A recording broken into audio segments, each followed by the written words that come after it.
Hello everybody, I'm here the Japanese Train, aka Matt. And I'm Master of the Lemons, aka Lemmy. And welcome to our 20th episode of Character Gallery. And I'm really excited for this one. And, there's something about the every 10 episodes mark that just, I get so giddy for, because it's we're hitting a milestone here. I mean, just think about this. 20 episodes. We're getting to the point, Matt, where somebody could not watch the entirety of our show in a single day. We have that much content. Somebody could not watch it all. We've come a long way from salty, that's for sure. Yeah, no, we really have. And I think the show has grown a lot since then, and I think it'll continue to grow in really interesting ways. I really love celebrating these milestones. And so naturally, we're going to do, what we established back with Mallard, which is we're going to do a famous engine, a high-profile engine, an engine that is really significant in the history books, not just significant to Sodor, but significant to the real world, significant to history. And we decided to do Evening Star, which is the very last steam engine ever built in Britain. Apart from Tornado, but Yeah, Evening Star is the last purpose-built, mainline, regular steam engine. She really is the end of steam, the very end, the tail end. And I know we talk about dieselization, we talk about modernization a lot on this show, and it's just because not talking about modernization in regard to Thomas is like not talking about World War II when you're talking about world history. You just can't do it. It's too significant. Yeah. And but this one is really interesting because Evening Star, unlike all the other engines that more or less earned or lucked their way into preservation, Evening Star was built to be preserved. Yeah. And I don't think that many other engines can say that, if any. Yeah, no, it's crazy. From day one, they decided, okay, this is going to be the last steam engine ever built in our country. And so we are going to earmark this one. We're going to put her aside and, make sure nothing happens to her.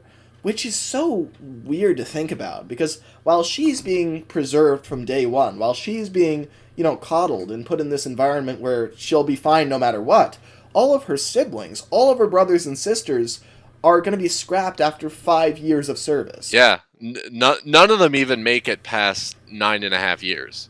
Yeah, it's insane, because this is the very tail end of modernization, right? So, in the very last days of steam, they're still building steam engines, which is tragic because dieselization is about to be completed in 5 years, right? When these engines are built, when a lot of them are built.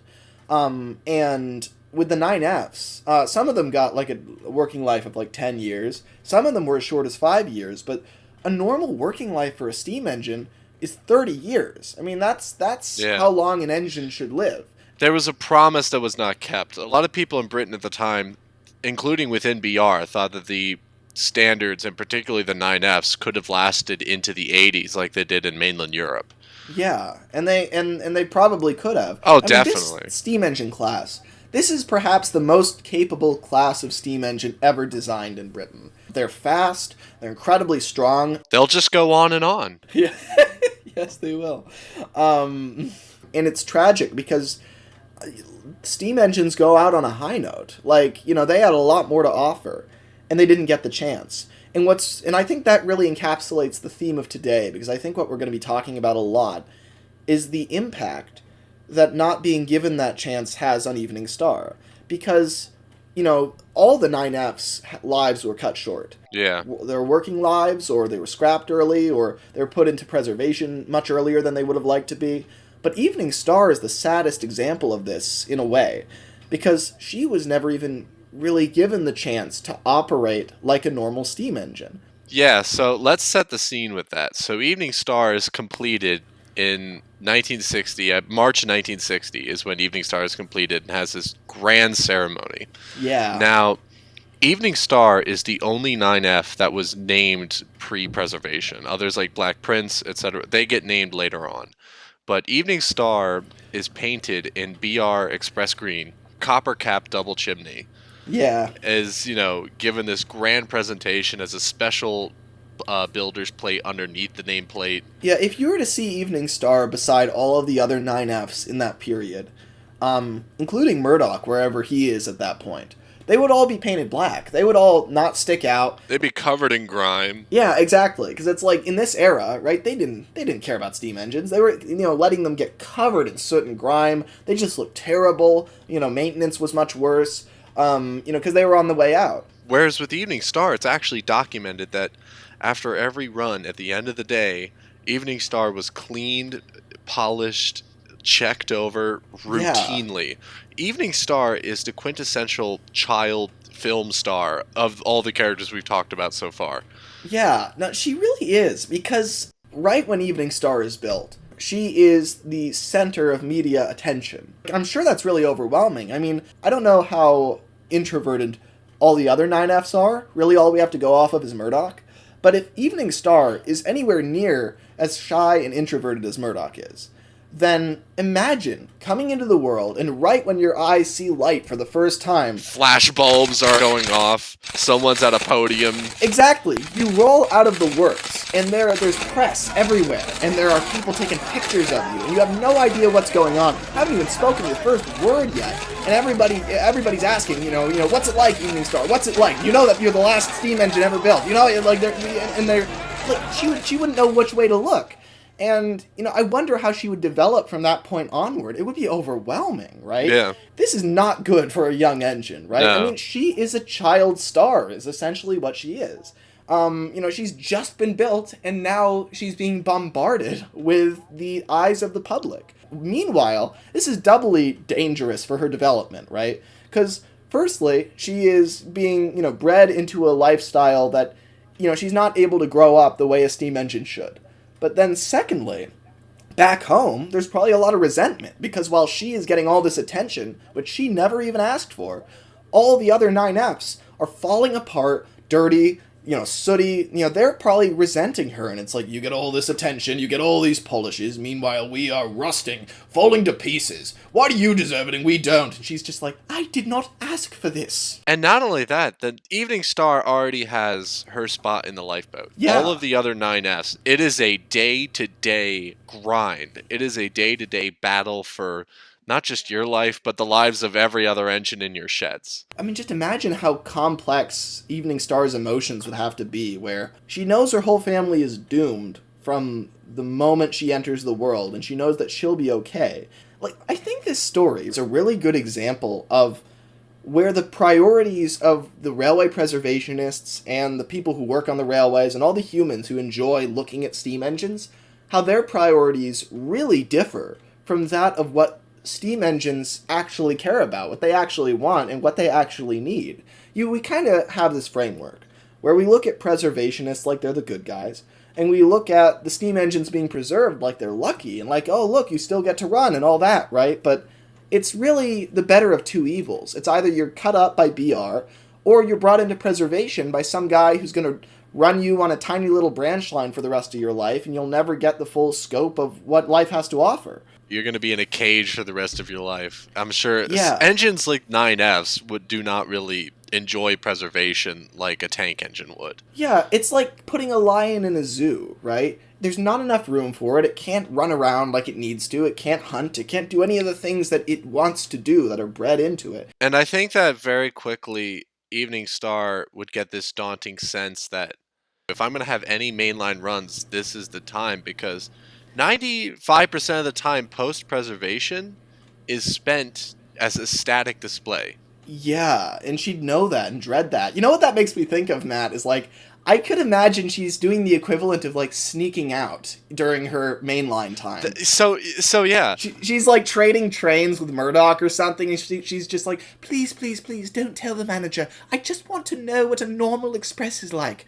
They take off her nameplate and number. It wouldn't even do anything, though. That's the tragic part, because she's green. Yeah. She's like a clearly different color than all of them. It's almost like, what if they did take off her nameplates and number, but also they like covered her in coal dust or something, right? And they're like, all right, now you're just as sooty as us. They'll never be able to tell the difference. Yeah. And she's just like, oh, thank you all so much. I can finally pull a proper express train. And she does, and she loves it, right? Because it's like, that's what she was built to do. Like I imagine a lot of the 9Fs, some of them would be really bitter and, would resent her.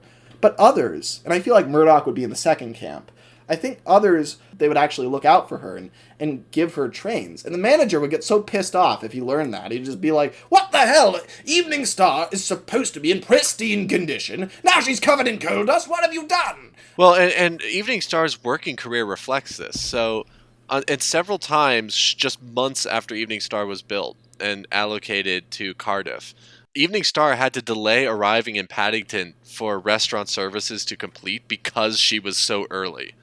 She was outperforming express-built Britannia locomotives because the 9F is not an express engine. She was regularly witnessed overtaking Britannias. That's so sad and so cool because they just didn't give her a chance to show what she could do. And in the few chances she got to actually show her physical strength, her capability as a locomotive, instead of just being this pageant queen, she was pushed aside. And this is where the real resentment begins. So I could see Evening Star doing so well, and this is actually part of her history. So BR senior management fears that the 9F is not built for these express trains, but it does it so well. It is overtaking the Britannia class on the main line.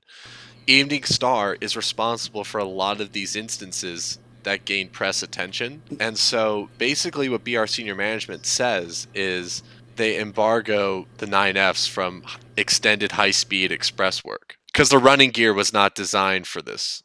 That sounds like an easy, thinly veiled excuse to deny the fact that steam engines have still got it. Yeah. And that that the 9Fs could restore the public's faith in steam. And so higher management gets threatened, and they're like, no, take her off that train, take her off. And Evening Star is literally, she's over and over again proving to the public what steam engines can really do and this new era of steam is capable of. And so, senior management, rather than looking at that and thinking, oh my God, we were wrong, we should give steam engines another 20 years, they're like, no, suppress it, don't let the public know. And this is where I think you can show Evening Star starting to slip out, starting to, be the teenager climbing out the window. Because a few years later, Evening Star was recorded hauling express trains over 90 miles an hour again. And it gets press attention.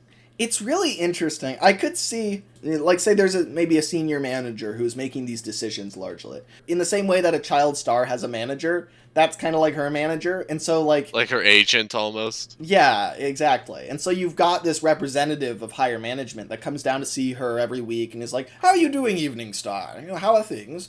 And she's like, well, they're good, but I just wish I could pull some proper express trains. And he's like, oh, I really don't think that's the best thing for you, dear.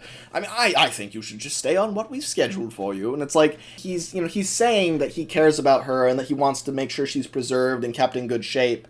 But on the other hand, he's kind of doing the bidding of higher management here. He is the Sterling to her Lightning McQueen. Yeah. I imagine there would be a lot of snobby higher management representatives that come around and act like they're acting in her best interest because they're preserving her. But when she says, well, could you please help my brothers and sisters, they say nothing, and they're like, oh, there's nothing we can do, our hands are tied. Yeah. And, when she says, can I have a proper run? They're like, no, I'm afraid not. Higher management doesn't want it. I've tried to argue on your behalf, but it just hasn't worked out. You wouldn't want to break your running gear. Yeah, and it's like, and she just kind of looks away sadly and is like, I guess so. Ultimately, they aren't working in her best interest. That's the thing. You would think she's lucky to be preserved, but it's a very specific type of preservation, and if being preserved costs her 5 years of a proper working life, then maybe she wouldn't even make that choice. Maybe 5 years of short life that is lived to the fullest is better than 100 years being preserved in the National Railway Museum. And immediately, we're starting to understand a little bit of Evening Star's sheltered nature too, because even though she is constantly thinking about getting to preserve her brothers and sisters, her struggles are not theirs. Yeah, that's true. Her struggles are, can I, get my one express train before I'm in a museum forever? Yeah, it's not life or death for her. It's, can I get these experiences? And it's in some way they're kind of like fool's goals, because she's like, can I save steam? Can I, can I be the one that finally turns things around? Whereas take Murdoch, who I imagine he's a fairly young Murdoch has entered the story. Yes. Murdoch, who, at least to me, is a young 9F like Evening Star, comes into the world. On one hand, there's her rolling out of the workshop and press and whatnot, and he rolls out of the workshop maybe a few weeks earlier, and they hook him up to this coal train and, have him go through the mud. Yeah. I imagine if you were to frame this as a story, you'd see both sides. You'd see Murdoch's experience, and you'd see Evening Star's experience. It's like a very much like Princess and the Pauper type story. You have Murdoch, who is able to live his life to the fullest, but he has to fear death, and he's not treated well, and he's really dirty all the time. But while his life isn't glamorous, in a lot of ways it's on his own terms. Whereas with Evening Star, her life is incredibly glamorous. Her spot and preservation is assured from the beginning, but she doesn't get to make any of her own choices. She doesn't get to be a normal engine. So there's I feel like these fates are equally bad, because Evening Star doesn't really get to live, but she does get to survive. And then Murdoch might not get to survive, but at least he gets to live. Yeah. And so, you've got a real duality here between the different types of lives that the 9Fs are living. And Murdoch represents the majority in terms of the fact that, he's just pulling coal trains. He's doing dirty work. He's not being well maintained. This is his life. He's... Well, and at the end of the day, Murdoch I see as kind of a mediator between Evening Star and some of the older 9Fs. The single chimneys, the Franco Crosty 9Fs, who... Yeah, I like that, where it's like... Because the 9Fs didn't just all come out in the same year. There was a long span of different eras. It was like 54 to 1960. So, some of the earliest 9Fs who have been, they're kind of a bit more stuffy. Yeah, more stuffy, probably more bitter. I've been pulling trains for 6 years now. Why does she get to pull an express? I just don't understand it. Look, I went through the horrible Franco Crosty phase. I've had a single chimney for half my life, and she comes out, right as rain, and they immediately put her on the express. It's an outrage, Murdoch. You have to understand, you're not like her. Yeah, I feel like the older 9Fs would feel like, we've tried and tried to prove to the public that we are capable. And I know we're capable. However, it doesn't mean a damned thing. I think they would give up. I think early on, they would really try to prove to the public what they can do. And then they would eventually become dejected and realize, there's no hope here. We should just give up and be scrapped. And then, meanwhile, Evening Star enters the picture. And she's young and green. And she decides... You know what? I'm going to prove to the public that the 9Fs are capable. That steam isn't done yet. And so you've got these two sides of the spectrum, and in between is Murdoch, right? And so Murdoch is kind of trying to mediate these two sides. And I think Murdoch would have a lot of the kind of practicality and reasonability of the older ones, but also have some of the hope that Evening Star has. Yeah. And so he would be kind of in between there, where he's like... He would sneak out with Evening Star and help kind of coach her on how to, get faster and be stronger and kind of figure out... And he'd help her sneak out and pull express trains. All the while, Murdoch is not thinking that he's going to survive. Yeah, you're right. We know that Murdoch survives, obviously. Just because he comes to Sodor, but... He's not even Murdoch yet. No, he's... I like to call him 92219. The second to last. 19. Yeah, let's say 92219. So he doesn't think he's going to live through this. But Murdoch, at the same time, thinks, I'm not going to survive this. I'm just a sooty, grimy goods engine. But you, Evening Star, you have just enough public presence that maybe you can push things in the other direction. And I may not live to see it, but I think that you can change the world, and he believes in her, and I imagine he says that and tears start welling up in her eyes, and she's like, you're the only one who's ever told me that. And I imagine one of the things that Murdoch would tell Evening Star, too, is, Evening Star is looking to her life after running with Dread, but Murdoch would also say, well, it's not all bad. Just think about the millions and millions of books that will be written about you. When they talk about Mallard and the Flying Scotsman and the Rocket, you'll be on the same page. But if I'm just an engine on a page, then what's the point, Murdoch? I don't want to be an engine on a page. I want to be an engine on a schedule, like you are. Like all of you are. Well, we won't be forever. You know that. Murdoch, that can't be. I mean, you've got to survive this. I don't know what I'd do without you. I don't know what I'd do without the others. What if I'm the only 9F that gets preserved? What if all the others are gone? It'll just be me. What am I supposed to do then? Maybe we will be gone. What are you going to do? Are you just going to sit there and rot? Well, no. No. They'll come and clean you. If you're good, maybe they'll take you on a run. Maybe they'll bring you to a branch line. Maybe they'll bring you to a museum, where you'll have other engines to talk to all day long. I guess you're right. But why does it have to be that way with me? With us? Why can't we just have a proper running life? I've met engines that have been working for 40 years. I mean, those stuck-up A3s, they've been running for 40. Why do we have to die after 5? Well, no one gave us the chance that they did. Well, I'm going to demand that chance. Every chance I get. I'm going to prove to everyone what we can really do. And then maybe they'll let us back on the main lines. Maybe then they'll finally open their eyes.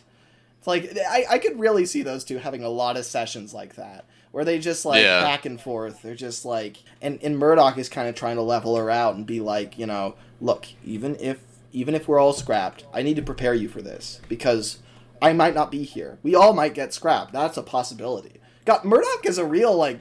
I don't want to say pessimist, but he's a realist. Like, he really is very prepared for the worst. I think Murdoch would also be worried about Evening Star overworking herself at this point. That's interesting. Oh, that would be really bad for their relationship too, because that's what higher management was saying to her all along. Is like, you're overworking yourself, dear. And but that was like a few days into her being built, right? So it's like, you know, whereas now, like, Murdoch has been encouraging Evening Star to push herself and to prove herself to everybody, but then it's almost like they're getting near the end of like a presidential race or something, and it's clear they're not going to win this, and Murdoch's doing damage control now. He's trying to let her down easy. Yeah, just imagine that scene where he kind of comes into the sheds, and, you know, I imagine he's almost like an older brother figure, where if he came into the room, he'd kind of knock lightly on the door, he'd just be like, you know, Evening Star, how are things? You know, he smiles warmly,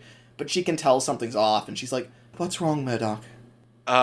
Evening Star, I know that you have this train tomorrow. Yes?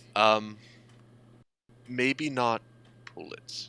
Not pull it? Murdoch, I've been looking forward to this train for weeks. Are you joking? I wish I were. Murdoch. This isn't going to be easy to say, but I don't think... Murdoch, please. No, Evening Star, this is not going to last forever. Did management put you up to this? Is it the other 9Fs? Are they whispering through your smoke deflectors again? Is that what this is? I am dead serious. I think you should let the Deltic take the train. The Deltic? But he's been calling me names. He's threatening to get rid of our siblings. I've seen your gears, Evening Star. My gears are fine, thank you very much. They may be getting a little bit of wear, sure, but that's what happens to a working engine. I am a working engine, aren't I, Murdoch? No one is doubting that. And we gotta keep you working as long as possible. You sound just like them. Well... You sound like all of them. Is that all I am? Just a prop to you? Just a museum piece to keep functioning? I thought you saw me differently. I am the last steam engine in my shed, Evening Star. What? I am the last one. What happened to all the others? All gone. There are 7 engines in that shed, Murdoch. Yeah, and 3 of them are Gronks, and 2 of them are...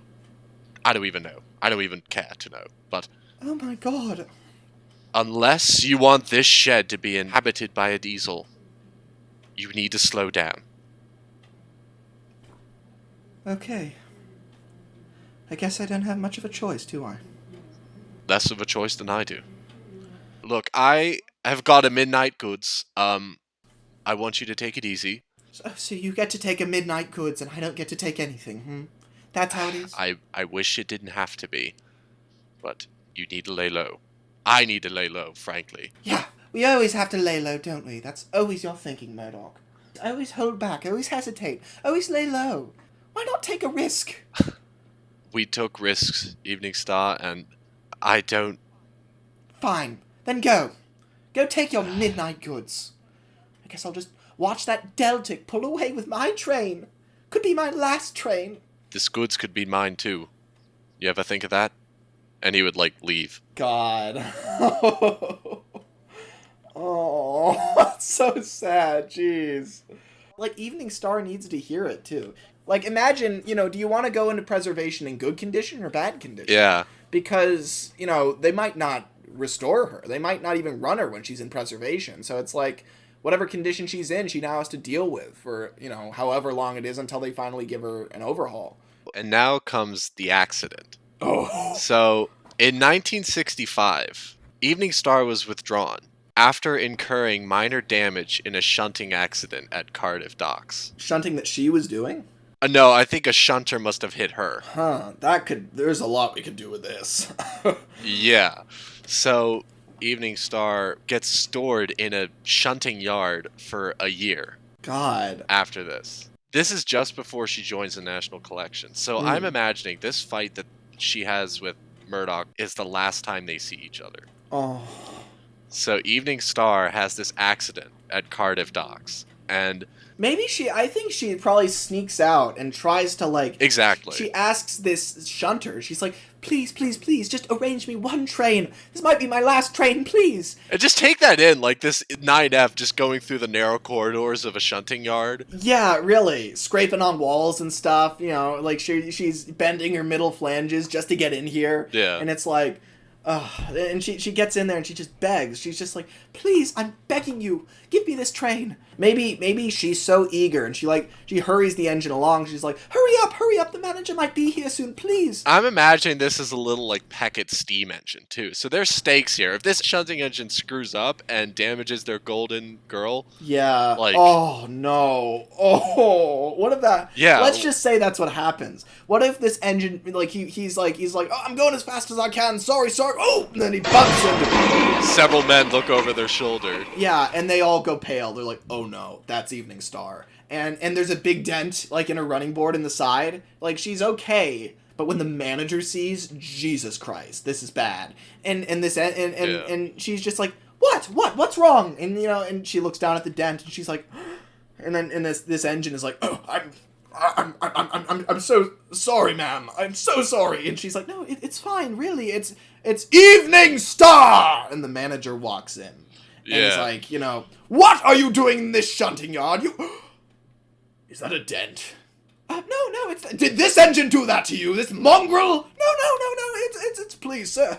Please, I'm begging you, send that engine away at once! And, and he's hauled out of there by two Gronks, one on either side. He's like, please, I didn't mean to. I was trying to help. And he's dragged out of the yard. And Evening Star's got tears in her eyes, and she's like, this is all my fault. I didn't, sir, please, he didn't mean to. He was on his way out anyway. Come on, Evening Star. We gotta get you back to your shed. Because she just got this engine killed. It's just so... she was so... This is really where worlds collide, where she finally realizes, as much as she wants to be able to have a proper working life, there are other engines who are in much more dire straits than she is. And she has just doomed one of them, because she was so focused on trying to get herself, a train, focused on trying to actually have an experience. She risked someone else's life, and they lost it. And she would never forgive herself for that. That would just be... After that point, she would just do whatever they said. Her will would be broken, and she'd just be like... So, that's interesting about what happens after this accident. So, she's actually taken to a minor station's marshalling yard. It's a very small station in South Wales. Yeah. And she is stored outside. Oh. For over a year. Interesting. God. And... in late 1966, she had fallen into such decrepit condition. In late 1966, she gets towed to Crewe for overhaul. Damn, imagine sitting there in that minor station for that long. Diesels would pass by, engines of all kinds would pass by, and just kind of sneer at her and just be like, "Oh, look, there's the last gasp." You know, Yeah. thought you were gonna change things, eh, dear? No, sorry. And she's just miserable. She doesn't even listen to them. Oh my gosh, there's a picture of her in 1965. It's actually damaged to the running board. Oh, really? Yeah, you got that right. That's pretty good. She has her nameplates removed. Everything is removed. Oh. She has 92220 scribbled on her in like chalk. Oh. She's behind some like mineral wagons, like just stuffed away. Oh, that's just what a pitiful state. She'd just be so dirty and grimy and miserable, like and just in bad shape. Oh, it's so sad. Yeah, it would be like just a total. She'd finally have lost this war, right? She would finally have gotten to the point where she's just fully given up. And even when the Preservation Society or whoever comes over and picks her up, like she would just do what they said. They'd be like, "Look, we know you're not the biggest fan of being a static display, or doing little branch line runs, but we thought, no, I'll do as you say." She actually gets put into working condition and is operated until 1989 on the Cayley-and-Worth Valley Railway, the North Yorkshire Moors, West Somerset, and the NRM. Yeah. In 1989, she gets fully withdrawn and becomes a static exhibit.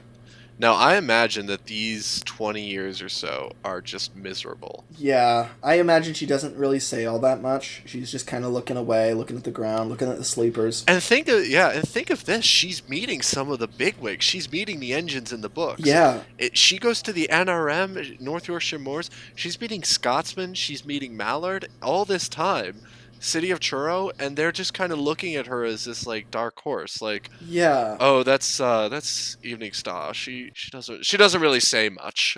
I imagine when she first comes in, like say Scotsman would think she'd be excited to meet him. Mallard would think she'd be excited to meet her, and it's like, nope, she's totally dejected. Like most engines would be like out of their minds. They'd be like, oh my God, Mallard, oh Scotsman, oh City of Truro. But with Evening Star, she's just like, oh, Flying Scotsman, I've heard of you. Good job on the run. Wish you could still do it. And that's it. And she just like... Yeah. So what's interesting, too, is 92219, who is one of the 9 preserved 9S, this is Murdoch, was withdrawn in September of 1965 and was sold to Barry Scrapyard, apparently. I didn't know that. But I imagine it gets sent to the Northwestern rather than Barry, let's say. So then Murdoch falls into preservation, and the entire time he knows what's become of Evening Star, but he himself has never been able to see her. Yeah, that's true. That's really sad because like he would be on Sodor, right? Which it's exactly what Evening Star wants, because Sodor, the Northwestern, is not a preservation railway. It's just a railway that managed to stay steam. Like, that is what it is. It's not... They're not going easy on their engines. I bet Gordon has had all of his parts replaced over and over again since he first arrived, but he's still the same engine because that happens gradually over time. And they always preserve his identity. Yeah. And but ultimately, they're not afraid of damaging the engines. They're not afraid of running them. They're not afraid of that. They'll rebuild them as many times as it takes. And that's a normal existence for an engine. That's a healthy existence. Putting them behind glass is miserable for an engine. And and so Murdoch gets the good life on Sodor. He's I'm sure he has his own troubles adjusting because he's just come out of a real hellhole on the mainland. Yeah. But eventually, he sinks in there and it makes that his home. But the whole time, I imagine he never forgets about Evening Star and thinks about her constantly. And he wants to get back over there. But maybe he doesn't want to ask too much of the Fat Controller because he's just saved his life. And, like, the last thing he wants to say is... Can I go back to the mainland? Yeah, it's like... Yeah, and plus he's probably kind of scared of going back there. Like, he doesn't want to, he doesn't want to push his luck. But it would be nice if eventually, like... I imagine something would happen on the news. Maybe Murdoch would see some, like, news broadcast, like that his driver's watching in the sheds. And there would be like some piece on Evening Star, and he'd be like, and here's Evening Star, the very last steam engine ever built, looking splendid as always. And she's just miserable. Like, the newscasters can't see her face, right? The newscasters aren't thinking, they're looking at the engine as a specimen, right? But Murdoch can see how miserable she is, and he's like, what? That's not looking splendid at all. She's even more miserable than when I last saw her. Has she been this way for the last few decades? And, he would finally decide, it's like, that's it. I'm going after her. I've got to speak with the Fat Controller. And, he goes and asks, can I go to the National Railway Museum? And the Fat Controller, because Murdoch is such a hard worker, I think the Fat Controller would grant him that. He'd be like, well, if James would ask me that, as he does on a weekly basis, I would tell him no immediately. But you, Murdoch, well, don't tell the others, because they'll get jealous, but I think I'll send you. And he does, right? So Murdoch goes on a special excursion to the National Railway Museum, and he finally meets up with Evening Star again. And so let's set the scene for that. It's like, what does that look like when they finally reunite? And Evening Star has been through all of this, and she's miserable and quiet. I imagine before Murdoch even gets to Evening Star, because she's even like in the back, in like a darker area of like the room, and she's like kind of partly disassembled, and she's not very well cleaned just because she never asks for a polish, whereas everybody else is asking for one. So she's kind of like, she's well maintained, but she's as depressing as an engine can look. She's partly tarped. It's like she's just not in a good state at all. She's so depressed. And so Murdoch comes into the main shed, and when the engines he first meets, because Evening Star isn't immediately accessible, the engines he first meets are like Scotsman, Mallard, City of Truro, all the greats, right? Yeah. And Murdoch, I don't think Murdoch, is that impressed by fame, honestly, so... They would have an intellectual curiosity about the standard types. Like, the old fogies. It would be kind of awkward and uncomfortable for Murdoch. Yeah, it would be. It would be a little bit... It'd feel a little bit like racist grandpa territory. But they built 210Os. Or maybe Mallard, because I think Mallard is more sheltered. She's been static longer. I think she'd be like... I thought 210Os were just a wartime thing. Yeah. There'd be a long silence, and Scotsman's traveled around, right? So he, actually has met a lot of engines, and he's like, Mallard, he's our guest. I suppose. He's definitely queer looking. Look at all that space between the running board and the wheels. Did they forget something? And, Murdoch would just roll his eyes, and he's like, I'm not here for you. And Mallard would be like, I am the fastest steam engine of all time. That's not what the Belgians say. Something like that, right? But Murdoch would kind of he'd have a low-level, I'm pissed off energy. Firstly, Murdoch just hates all the commotion, right? For him to come all the way to the National Railway Museum, everyone's taking pictures of him, and they're like, it's a Sodor engine at the National Railway Museum! They're posing with him, and he's like, would everyone just please clear off? And he wheezes steam, and everyone departs. It's like, I really, really hate the public. Yeah. What can you tell us about Thomas? He's a chatty little engine. So he's looking for Evening Star. And, he gets all this press attention when he first arrived. But all he wants is a good, moment of alone time with Evening Star. And so he talks to the other engine, and they all give each other an awkward look, and they're like, she's not really in a state to be seen, Murdoch, and she's not in good shape. That's exactly why I'm here. And it's like, which would be a really powerful thing. Because everybody else who ever comes to see Evening Star comes to see a glamorous engine. And Murdoch is here specifically because she isn't glamorous. Everyone is there the moment that they see this beautiful, impressive, strong locomotive, because of the legacy behind her. But no one ever comes... Everyone asks, where is Evening Star? Yeah, everyone asks, where is Evening Star, but never, how is Evening Star? Yeah, exactly. And so Murdoch is here because he wants to know how Evening Star is. And he finally makes his way to the back of the shop. And he sees her back there, and he's like, hello, Star. Is that you, 19? Well, it's Murdoch now. Murdoch? That's a nice name. I'm so glad you made it out.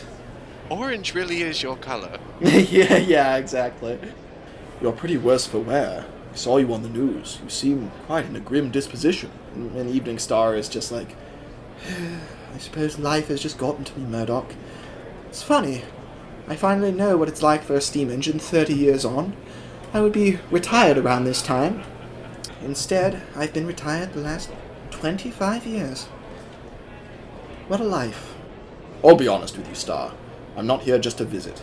I'm here to get you back on your wheels. And she's like, it's a little late for that, isn't it, Murdoch? They were trying to whisk me off my wheels before I was even 2.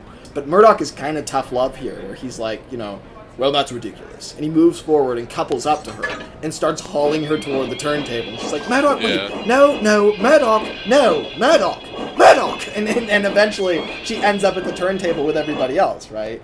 And then Murdoch's like, see? Isn't that better?